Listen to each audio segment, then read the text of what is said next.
మా కొడుకు వేలూరు నుంచి బంగారం తెచ్చిండు మా అల్లుని దగ్గరికి. ఆ జెండా కాడికి రాగానే నా అల్లుని బండికి వేసిండు.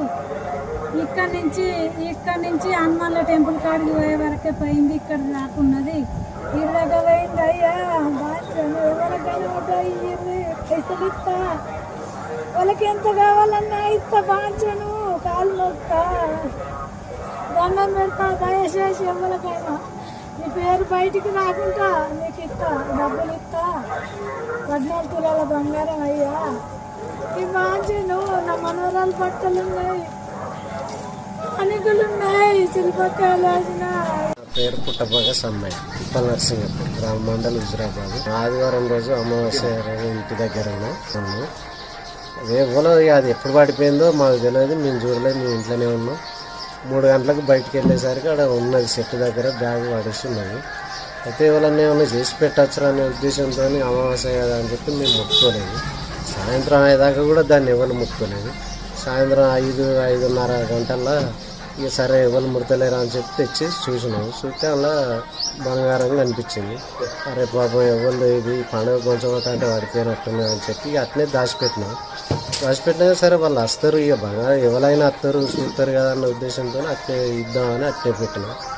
ఈ 3 రోజులకు వాళ్ళకు అసలు తిరిగిర్రు, వచ్చింది, వాళ్ళకు ఇన్ఫర్మేషన్ దొరికింది. ఇక వాళ్ళు కూడా తెలుసుకొని వచ్చారు. వచ్చినాక కానిస్టేబుల్ వచ్చారు, అమ్మంటే తీసుకుపోయి సిఐ దగ్గర ఇచ్చినాం.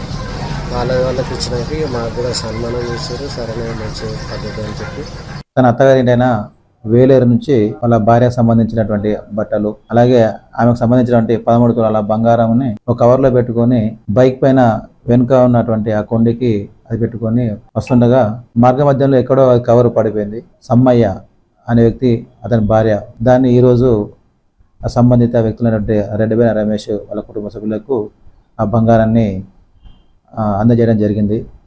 సో వాళ్ళు ఈ దొరికినటువంటి విలువైన వస్తువులను తీసుకొచ్చి ఇచ్చినటువంటి ఆ సమ్మయ్య అతని భార్యను వాళ్ళను పోలీసు వారు అభినందిస్తున్నారు. అందులో అలాగే ఇందులో కష్టపడి అది ఎక్కడ మిస్ అయిందని చెప్పేసి ఎంక్వైరీ చేసినటువంటి మా కానిస్టేబుల్స్ వాళ్ళని కూడా మేము అభినందిస్తున్నాము. ఏదైనా వస్తువులు, సెల్ ఫోన్స్ కానీ, బంగారు ఆభరణాలు కానీ, ఏదైనా విలువైన వస్తువులు పోగొట్టుకుంటే ఎవరికైనా దొరికినట్లయితే వారు ఎవరికి ఇవ్వాలో తెలియకుండా పోలీస్ స్టేషన్కి వచ్చి మాకు అప్పచెప్పండి. దాన్ని ఎవరికి సంబంధించిన వ్యక్తులకు వాళ్ళకి అందజేయడం జరుగుతుంది. ఈరోజు ఈ విషయంలో కూడా అంటే వాళ్ళకి దొరికింది కానీ అది ఎవరికి చెప్పాలో వాళ్ళకి కొంచెం అన్ఎడ్యుకేటెడ్గా ఉండడం వల్ల అది గ్రామస్తులకు వాళ్ళ వీళ్ళకు తెలియజేస్తున్నది. ఎవరో వస్తువులు పడిపోయినా తెలియదు. ఎవరైనా దొరికినప్పుడు మీరు డైరెక్ట్గా పోలీసు వారికి సమాచారం అందజేయండి. దానికి సంబంధిత వ్యక్తులు ఎవరి అని చెప్పేసి తెలుసుకొని వాళ్ళకు అందజేయడం జరుగుతుంది.